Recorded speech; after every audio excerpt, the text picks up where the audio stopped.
वेड्या. दादा उनके लिए ज्यांना पॉलिटिकल स्ट्रॅटर्जी कळत नाही, काही करतात काही. त्यांना असं वाटतं की मी ज्याचा दास आहे तो मालक माझ्यासाठी सगळा मोठा आहे. त्याच्यासाठी प्रतापसिंग दादा लिहितात, कधी कळेल तुझी गुलामी तुला वेड्या. अरे तू तर मालकाच्या पायाची बहार आहे, तू तर मालकाच्या पायाची बहार आहे. भीम भगवान माझा झोपडी जान आहे. जरा जोरदार टाळ्या होत्या सगळ्यांच्या सगळ्यांच्या.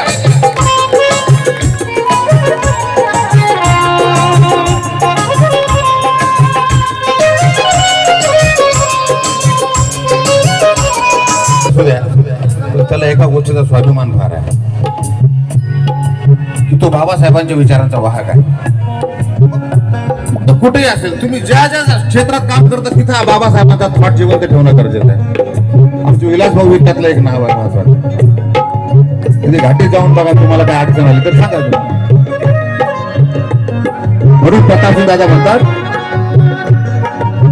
धनी मी झोपडीचा तरी मला मान आहे, धनी मी झोपडीचा तरी मला मान आहे, धनी मी झोपडीचा तरी मला मान आहे, धनी मी झोपडीचा, धनी मी झोपडीचा तरी मला मान आहे, धनी मी झोपडीचा तरी मला मान आहे, धनी मी झोपडीचा तरी मला मान आहे, धनी मी झोपडीचा तरी मला मान आहे.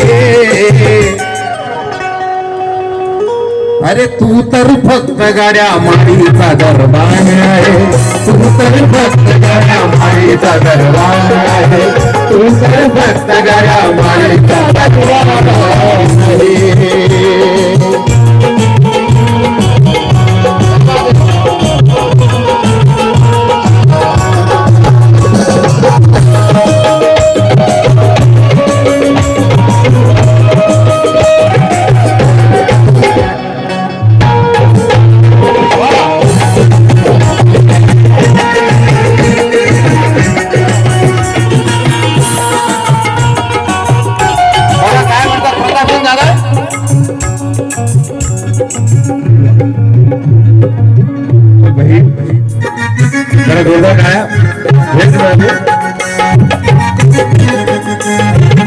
काय म्हणतात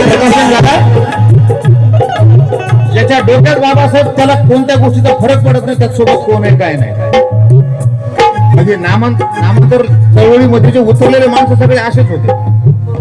ते काय म्हणत होते दादा, निघालो भीमाच्या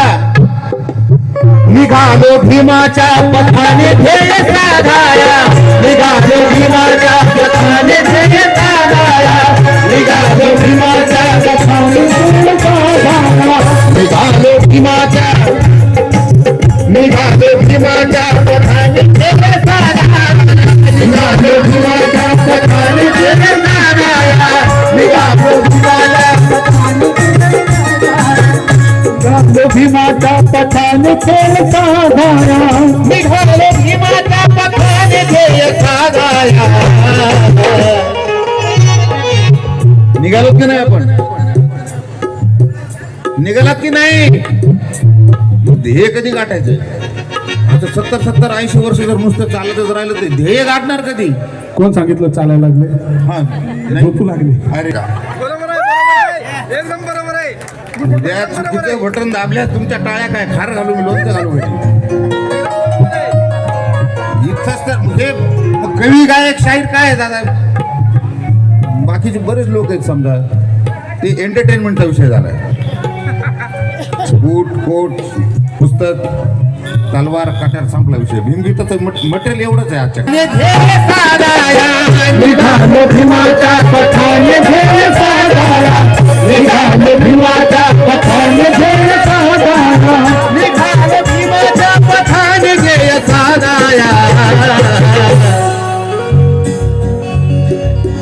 कारण माझी जबाबदारी आहे. निघालो भीमाच्या पथाने ध्येय साधाया, माझ्या खांद्यावरी अरे माझ्या खांद्यावरी हे निळे निशाण आहे, माझ्या खांद्यावरी हे निळे निशाण आहे, माझ्या खांद्यावरी हे निळे निशाण आहे.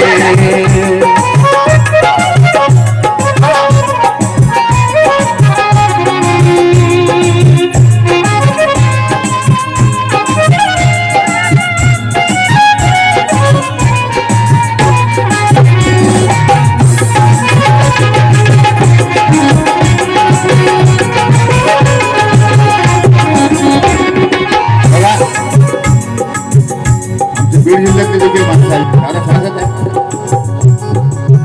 आमच्या भागात नामांतर चळवळीत काय काय गमवलं ते आम्हाला माहिती आहे. हे काय फक्त गाणं येते म्हणून तुमच्या समोर गात नाही. नामांतर चळवळीमध्ये सरळ सरळ झळ पोचलेले कुटुंब आहे आमचं. आम्ही स्थलांतरित आहेत, विस्थापित आहेत आम्ही नामांतर चळवळीमध्ये. गावातल्या लोकांनी हाकलून दिलं होतं मारून. हे काय गाणं म्हणता येते म्हणून गाणं म्हणतो अशातला भाग नाही. चळवळ आमच्या रक्तात आहे.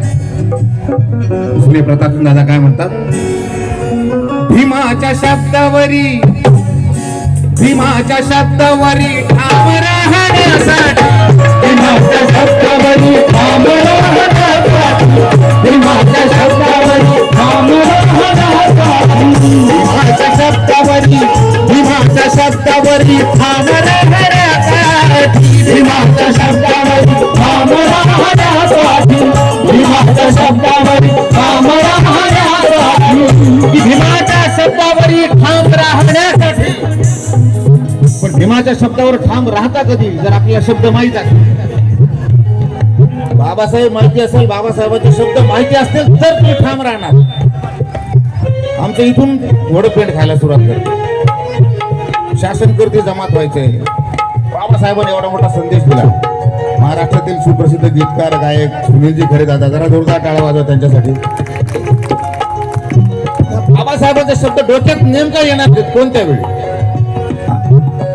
म्हणून प्रतापसिंग दादा म्हणतात, भीमाच्या शब्दावरी ठाम राहण्यासाठी, भीमाच्या शब्दावरी ठाम राहण्यासाठी,